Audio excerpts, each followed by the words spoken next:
जय हिंद दोस्तों, Sanjeev tricky math special YouTube channel में आप सभी का स्वागत है। बिहार पुलिस कांस्टेबल नई भर्ती 2023 जिसमें टोटल पोस्ट है 21,391। इस पोस्ट के लिए सामान्य ज्ञान और सामान्य विज्ञान का सुपर सीरीज का पार्ट 3 है। पार्ट 1 और 2 नहीं देखे होंगे तो इसके लिए प्लेलिस्ट बना दी है, वहाँ से जाकर आप देख सकते हैं। ये जो सीरीज है ये 10,000 प्रश्नों का संग्रह है। टोटल 10,000 एग्ज़ाम तक प्रश्न है जो कि कराया जाएगा।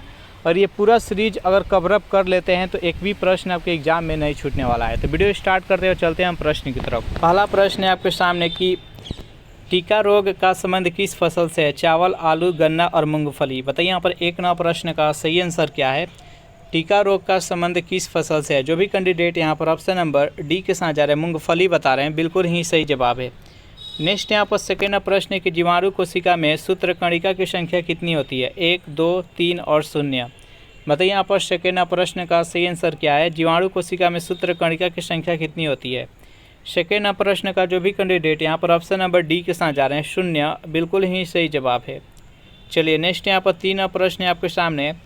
निम्न में से किस कोशिकाओं के द्वारा इंसुलिन का रिसाव होता है? अल्फा कोशिका, बीटा, गामा। बताइए यहाँ पर 3 प्रश्न का सही आंसर क्या है? निम्न में से किस कोशिकाओं के द्वारा इंसुलिन का रिसाव होता है? जो भी कैंडिडेट यहाँ पर ऑप्शन नंबर बी के साथ जा रहे हैं, बीटा कोशिका, बिल्कुल ही सही जवाब है। इंसुलिन की कमी से शरीर में कौन सा रोग होता है? तो मधुमेह होता है। नेक्स्ट यहाँ पर 4 प्रश्न कि मानव शरीर की सबसे लंबी अस्थि कौन सी है? चारों ऑप्शन देख लीजिए और बताइए यहाँ पर 4 प्रश्न का सही आंसर क्या है? मानव शरीर की सबसे लंबी अस्थि कौन सा है?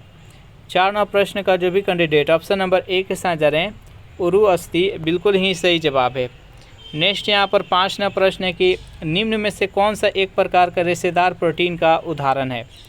चारों ऑप्शन देख लीजिए और बताइए यहाँ पर 5 प्रश्न का सही आंसर क्या है? निम्न में से कौन एक प्रकार का रेशेदार प्रोटीन का उदाहरण है?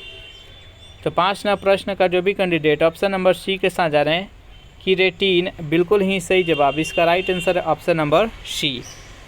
6 प्रश्न के विश्व वानिकी दिवस प्रतिवर्ष किस तिथि को मनाया जाता है? 2 फरवरी को, 21 मार्च को, 21 सितंबर को और 21 अक्टूबर को।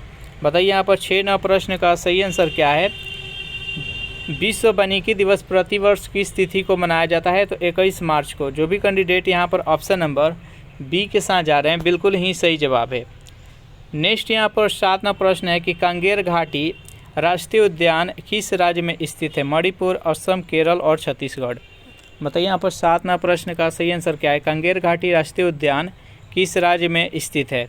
7 प्रश्न का जो भी कैंडिडेट ऑप्शन नंबर डी के साथ जा रहे हैं, छत्तीसगढ़ बता रहे हैं, बिल्कुल ही सही जवाब। इसका राइट आंसर है ऑप्शन नंबर डी। 8 प्रश्न है कि निम्न में से मुद्रा के किस रूप को संकीर्ण मुद्रा कहा जाता है? M1, M2, M3 और M4। बताइए यहाँ पर 8 प्रश्न का सही आंसर क्या है? तो 8 प्रश्न का जो भी कैंडिडेट ऑप्शन नंबर ए के साथ जा रहे हैं, M1, बिल्कुल ही सही जवाब है। नेक्स्ट यहाँ पर 9 प्रश्न है कि सेट निम्न में से किस देश के स्टॉक एक्सचेंज का नाम है? थाईलैंड, ताइवान, जर्मनी और ब्राज़ील। बताइए यहाँ पर 9 प्रश्न का सही आंसर क्या है? 9 प्रश्न का जो भी कैंडिडेट ऑप्शन नंबर ए के साथ जा रहे हैं, थाईलैंड बता रहे हैं, बिल्कुल ही सही जवाब है। चलिए नेक्स्ट यहाँ पर 10 प्रश्न के भारत ने अपना पहला परमाणु परीक्षण कब किया था? 18 अप्रैल 1974, 28 अप्रैल 1974, 18 मई 74 और 28 अप्रैल 74। बताइए यहाँ पर 2 बार 28 अप्रैल 1974 हो गया। जल्दी से बताइए यहाँ पर 10 प्रश्न का सही आंसर क्या है? तो 18 मई 1974। इसका राइट आंसर है ऑप्शन नंबर सी। सेशन आप लोगों को अच्छा लग रहा है तो वीडियो को लाइक कर दीजिए, अपने दोस्तों के पास शेयर कर दीजिए। जो भी कैंडिडेट अभी तक इस चैनल को सब्सक्राइब नहीं किए होंगे तो चैनल को भी सब्सक्राइब कर लीजिएगा।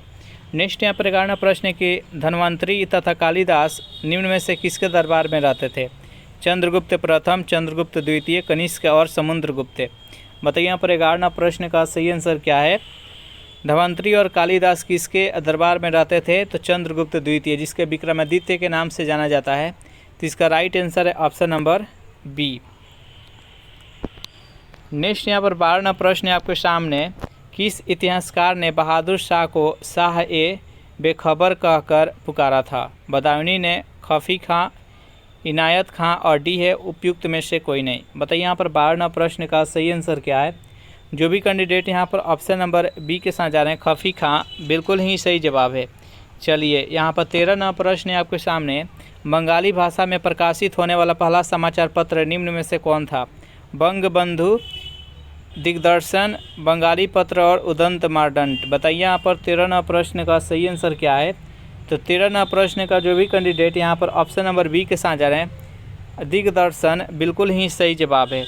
चलिए यहाँ पर 14वां प्रश्न है कि रेले कमीशन का गठन किस वायसराय के कार्यकाल के दौरान किया गया था? Lord Ripon, Dalhousie, Lord Curzon और लीटन। बताइए यहाँ पर 14वां प्रश्न का सही आंसर क्या है? रेले कमीशन का गठन किस वायसराय के कार्यकाल के दौरान किया गया था? तो 14वां प्रश्न का जो भी कैंडिडेट यहाँ पर ऑप्शन नंबर सी के साथ जा रहे हैं लॉर्ड कर्जन, बिल्कुल ही सही जवाब है। और लॉर्ड कर्जन के समय में ही 1905 ईस्वी को बंगाल विभाजन हुआ था। नेक्स्ट यहाँ पर 15वां प्रश्न है कि ब्रोकन विंग पुस्तक के लेखक निम्नलिखित में से कौन है? चित्तरंजन दास, सरोजनी नायडू, दीनबंधु और रविन्द्रनाथ टैगोर। बताइए यहाँ पर 15वां प्रश्न का सही आंसर क्या है? ब्रोकन विंग पुस्तक के लेखक निम्नलिखित में से कौन है? 15वां प्रश्न का जो भी कैंडिडेट यहाँ पर ऑप्शन नंबर बी के साथ जाए सरोजनी नायडू, बिल्कुल ही सही जवाब। इसका राइट आंसर है ऑप्शन नंबर बी। 16वां प्रश्न है कि अहमदाबाद मिल मजदूर हड़ताल के बाद मिल मालिकों के द्वारा कितने प्रतिशत बोनस देना स्वीकार किया गया था? 15%, 25%, 30% और 35%। बताइए यहाँ पर 16वां प्रश्न का सही आंसर क्या है?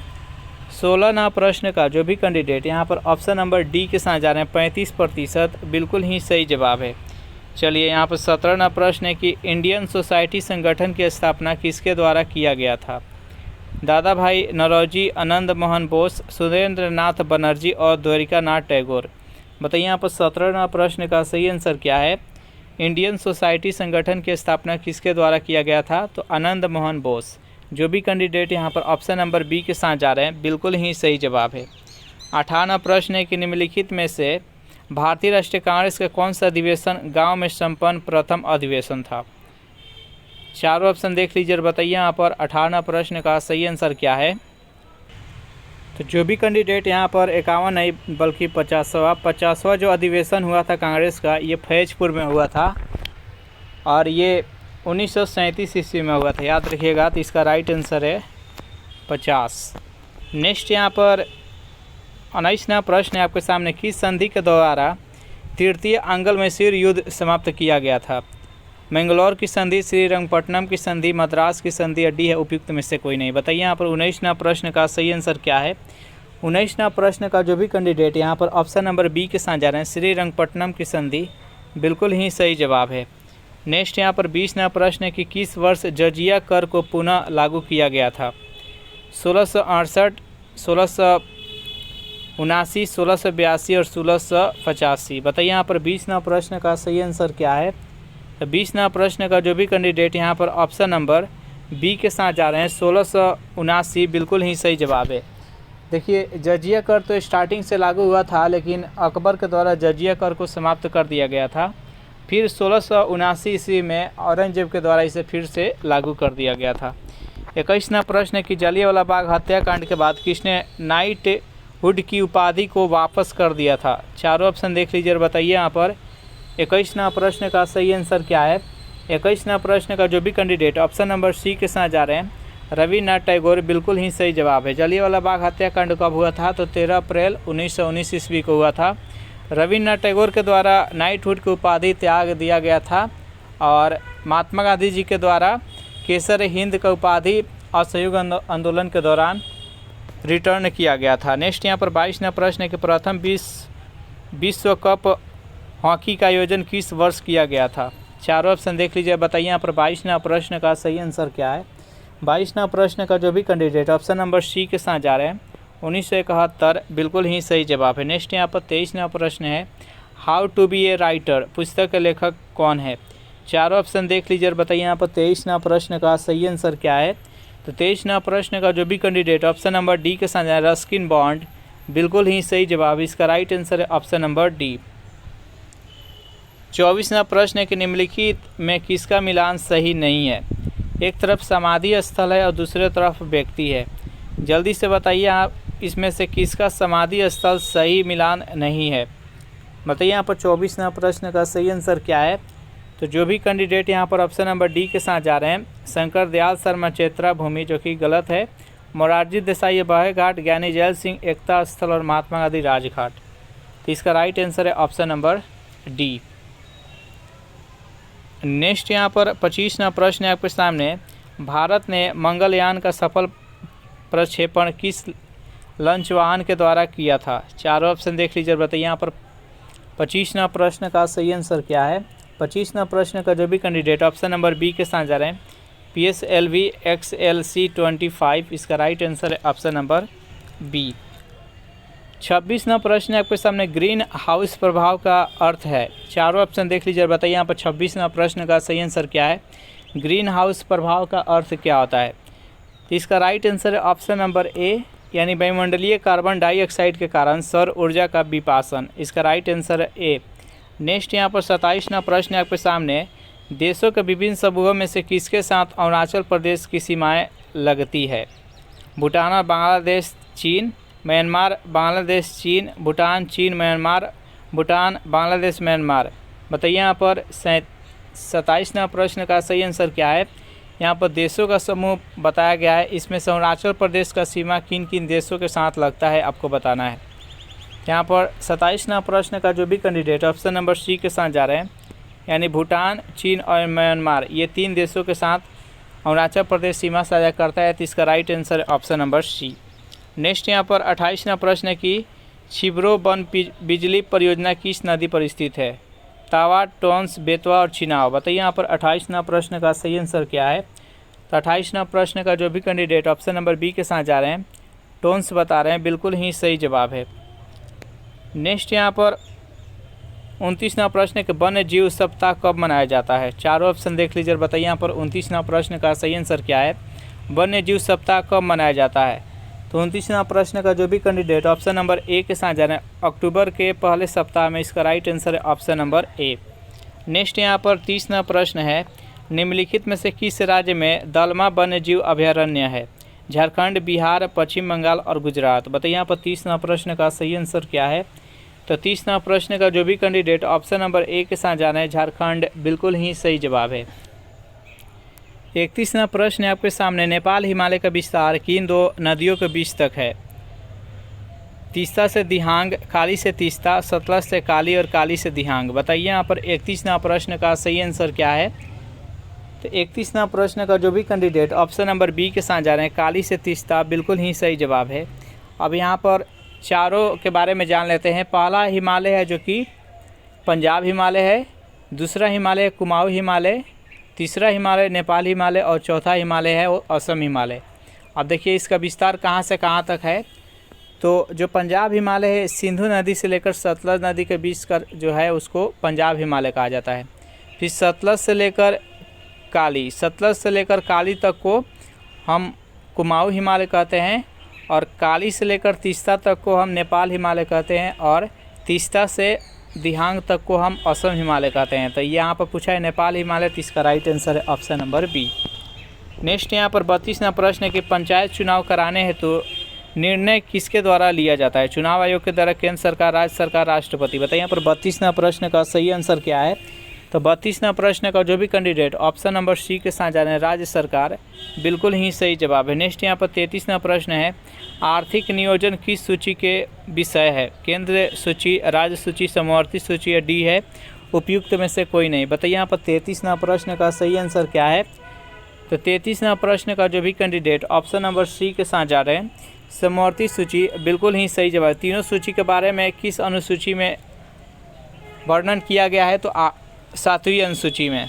नेक्स्ट यहाँ पर 34वां प्रश्न है कि राष्ट्रपति की सिफारिश के बगैर कोई विधेयक जो कर लगा सकता है विधायिका में नहीं रखा जा सकता है, वह प्रावधान भारतीय संविधान के किस अनुच्छेद में वर्णित है? चारों ऑप्शन देख लीजिए और बताइए यहाँ पर 34वां प्रश्न का सही आंसर क्या है। तो जो भी कैंडिडेट यहाँ पर ऑप्शन नंबर ए के साथ जा रहे हैं, अनुच्छेद 117, बिल्कुल ही सही जवाब है। नेक्स्ट यहाँ पर 35वां प्रश्न है, संविधान के किस अनुसूची में विभिन्न राज्यों में अनुसूचित क्षेत्रों के प्रशासन और नियंत्रण के विशेष उपबंध है? बताइए यहाँ पर 35वां प्रश्न का सही आंसर क्या है। संविधान के किस अनुसूची में विभिन्न राज्यों में अनुसूचित क्षेत्रों के प्रशासन और नियंत्रण का विशेष संबंध है? तो 35वां प्रश्न का जो भी कैंडिडेट ऑप्शन नंबर सी के साथ जा रहे हैं, 5वीं अनुसूची, बिल्कुल ही सही जवाब है। नेक्स्ट यहाँ पर 36वां प्रश्न है कि बंधुआ मजदूर अधिनियम को संसद ने किस वर्ष पारित किया था? जल्दी से बताइए यहाँ पर 36वां प्रश्न का सही आंसर क्या है? तो 36वां प्रश्न का जो भी कैंडिडेट ऑप्शन नंबर सी के साथ जा रहा है 1976, बिल्कुल ही सही जवाब है। 37वां प्रश्न है आपके सामने, निम्नलिखित में से कौन एक गैर संवैधानिक निकाय है? एक है पॉइंट राष्ट्रीय मानवाधिकार आयोग, 2 नंबर है कि वित्त आयोग, सी है केंद्रीय अन्वेषण ब्यूरो और 4 नंबर है यहाँ पर लोकपाल। जल्दी से बताइए इनमें से कौन कौन है जो कि गैर संवैधानिक निकाय हैं? तो 37वां प्रश्न का जो भी कैंडिडेट ऑप्शन नंबर सी के साथ जा रहे हैं, यानी राष्ट्रीय मानव अधिकार आयोग, केंद्रीय अन्वेषण ब्यूरो और लोकपाल, ये तीनों का तीनों गैर संवैधानिक निकाय हैं, तो इसका राइट आंसर है ऑप्शन नंबर सी। नेक्स्ट यहाँ पर 38वां प्रश्न है आपके सामने, संपत्ति के अधिकार को किस वर्ष मौलिक अधिकार से हटाया गया था? चारों ऑप्शन देख लीजिए और बताइए यहाँ पर 38वां प्रश्न का सही आंसर क्या है? 38वां प्रश्न का जो भी कैंडिडेट ऑप्शन नंबर बी के साथ जा रहे हैं 1978 को, बिल्कुल ही सही जवाब है। कौन संशोधन? तो 44वें संशोधन, याद रखिएगा, इसका राइट आंसर है ऑप्शन नंबर बी। नेक्स्ट यहाँ पर 39वां प्रश्न है, ए रिवर्स सूत्र पुस्तक के लेखक कौन है? चारों ऑप्शन देख लीजिए और बताइए यहाँ पर 39वां प्रश्न का सही आंसर क्या है? तो 39वां प्रश्न का जो भी कैंडिडेट ऑप्शन नंबर सी के साथ जा रहे हैं गीता मेहता, बिल्कुल ही सही जवाब है। अब चलिए इसको बताइए, यहाँ पर 40वां प्रश्न है कि ENIAC था एक इलेक्ट्रॉनिक कैलकुलेटर, एक इलेक्ट्रॉनिक कंप्यूटर, एक इंजन और एक सर्च इंजन। जल्दी से बताइए यहाँ पर 40वां प्रश्न का सही आंसर क्या है? तो 40वां प्रश्न का जो भी कैंडिडेट ऑप्शन नंबर बी के साथ जा रहा है एक इलेक्ट्रॉनिक कंप्यूटर, बिल्कुल ही सही जवाब है। 41वां प्रश्न के प्रति वर्ष वर्ल्ड स्लीप डे कब मनाया जाता है? 15 मार्च को, 19 मार्च को, 2 अप्रैल को, 8 अप्रैल को। बताइए इस प्रश्न का सही आंसर क्या है? प्रति वर्ष वर्ल्ड स्लीप डे कब मनाया जाता है? तो 41वां प्रश्न का जो भी कैंडिडेट ऑप्शन नंबर बी के साथ जा रहे हैं 19 मार्च, बिल्कुल ही सही जवाब है। नेक्स्ट यहाँ पर 42वां प्रश्न है, निम्न में से किस पर ध्वनि का तत्व निर्भर करता है? वेग पर, आवृत्ति पर, आयाम पर और तीव्रता पर। बताइए यहाँ पर 42वां प्रश्न का सही आंसर क्या है? निम्न में से किस पर ध्वनि का तत्व निर्भर करता है? 42वां प्रश्न का जो भी कैंडिडेट ऑप्शन नंबर बी के साथ जा रहे हैं आवृत्ति पर, बिल्कुल ही सही जवाब है। नेक्स्ट यहाँ पर 43वां प्रश्न है कि सूर्य के चारों ओर घूमने वाले पृथ्वी के लिए कौन सा जिम्मेदार है? चुंबकीय बल, गुरुत्वाकर्षण बल, अनुदैर्ध्य बल और नाभिकीय बल। बताइए यहाँ पर 43वां प्रश्न का सही आंसर क्या है? 43वां प्रश्न का जो भी कैंडिडेट ऑप्शन नंबर बी के साथ जा रहे हैं गुरुत्वाकर्षण बल, बिल्कुल ही सही जवाब है। 44वां प्रश्न है आपके सामने कि जब कोई वस्तु पृथ्वी से चंद्रमा पर स्थानांतरित किया जाता है तो द्रव्यमान पर क्या प्रभाव पड़ता है? बढ़ता है, घटता है, अपरिवर्तित रहता है और डी है उपयुक्त में से कोई नहीं। बताइए यहाँ पर 44वां प्रश्न का सही आंसर क्या है? जल्दी से बताइए यहाँ पर इस प्रश्न का सही आंसर क्या है? तो इसका राइट आंसर है ऑप्शन नंबर सी, अपरिवर्तित रहता है। यहाँ पर बात कही गई है द्रव्यमान की। देखिए किसी भी वस्तु का द्रव्यमान है जो कि सभी जगह एक समान रहता है, क्योंकि ये समान कणों से मिलकर बना होता है, लेकिन भार विभिन्न जगहों पर अलग अलग रहता है, क्योंकि भार है डिपेंड करता है वहाँ के गुरुत्वाकर्षण बल पर। जितना अधिक गुरुत्वाकर्षण बल से पृथ्वी अपने तरफ खींचेगी तो उस वस्तु का भार उतना ही ज़्यादा होगा। जब हम पृथ्वी से चंद्रमा पर लेकर चल जाएंगे किसी वस्तु को तो भार में 1/6 हो जाएगा। यानी अगर पृथ्वी पर उसका मान अगर 60 न्यूटन है तो चंद्रमा पर ले जाएंगे तो उसका मान हो जाएगा 10 न्यूटन, 1/6 हो जाएगा। नेक्स्ट यहाँ पर 45वां प्रश्न है, रात के समय आवासीय क्षेत्र में शोर का अनुमानित स्वर कितना होना चाहिए? चारों ऑप्शन देख लीजिए और बताइए यहाँ पर 45वां प्रश्न का सही आंसर क्या है? तो 45 डेसीबल। जो भी कैंडिडेट यहाँ पर ऑप्शन नंबर ए के साथ जा रहे हैं बिल्कुल ही सही जवाब है। 46वां प्रश्न के निम्नलिखित में से किसका तरंग दैर्ध्य सबसे कम होता है? जल्दी से बताइए यहाँ पर 46वां प्रश्न का सही आंसर क्या है? तो जो भी कैंडिडेट यहाँ पर गामा किरणें बता रहे हैं बिल्कुल ही सही जवाब है। इसका भेदन क्षमता सबसे अधिक होता है। नेक्स्ट यहाँ पर 47वां प्रश्न है, 6 ओमेगा के 3 प्रतिरोध को 6 वोल्ट की सप्लाई पर समानांतर क्रम में जोड़ा जाता है तो परिपथ का कुल प्रतिरोध कितना होगा। तो यहाँ पर देखिए 3 प्रतिरोध है और सभी का मान कितना है, तो 6 ओमेगा है और इसको समानांतर क्रम में जोड़ा जाता है। तो समानांतर क्रम के लिए सूत्र होता है 1/RS और बराबर कितना होता है 1/R1 और प्लस में 1/R2 और प्लस में 1/R3। तो यहाँ पर मान ज्ञात करते हैं 1/RS, यहाँ पर टोटल ज्ञात करते हैं। तो यहाँ पर हो जाएगा 1/6 और प्लस में 1/6 और प्लस में 1/6। यहाँ पर इसका बट्टा का जोड़ ज्ञात करेंगे तो कितना हो जाएगा 3/6। इसको सॉल्व करेंगे तो 1/2 हो जाएगा। अब देखिए यहाँ पर कितना हो गया, तो ये 1/RS बराबर 1/2। अभी क्रॉस गुना करेंगे तो कितना RS बराबर यानी टोटल कितना हो जाएगा, तो 2 हो जाएगा। तो इसका राइट आंसर हो जाएगा 2 ओमेगा। नेक्स्ट यहाँ पर 48वां प्रश्न है कि आवर्त सारणी के वर्ग में ऊपर से नीचे जाने पर विद्युत ऋणात्मक पर क्या प्रभाव पड़ता है। चारों ऑप्शन देख लीजिए और बताइए यहाँ पर 48वां प्रश्न का सही आंसर क्या है। जो भी कैंडिडेट यहाँ पर ऑप्शन नंबर ए के साथ जा रहे हैं घटता है, बिल्कुल ही सही जवाब है। नेक्स्ट यहाँ पर 49वां प्रश्न है कि शराब का पीएच मान निम्न में से कितना होता है। चारों ऑप्शन देख लीजिए और बताइए यहाँ पर 49वां प्रश्न का सही आंसर क्या है। तो शराब का पीएच मान 2.8 होता है, तो इसका राइट आंसर है ऑप्शन नंबर बी। 50वां प्रश्न है कि बिजली के बल्ब का फिलामेंट किस तत्व का बना होता है। जल्दी से बताइए यहाँ पर 50वां प्रश्न का सही आंसर क्या है। तो बिजली का बल्ब का फिलामेंट टंगस्टन का बना होता है, तो इसका राइट आंसर है ऑप्शन नंबर डी। इस प्रकार से ये सेशन यहीं पर समाप्त कर रहे हैं। सेशन आप लोग को कैसा लगा जरूर कमेंट करके बताइएगा। सेशन आप लोग को अच्छा लगा हो तो वीडियो को लाइक कर दीजिए, अपने दोस्तों के पास शेयर कर दीजिए। और जो भी कैंडिडेट अभी तक इस चैनल को सब्सक्राइब नहीं किए होंगे तो फटाफट चैनल को सब्सक्राइब कर दीजिए। Thanks for watching this video. मिलते हैं नेक्स्ट वीडियो में।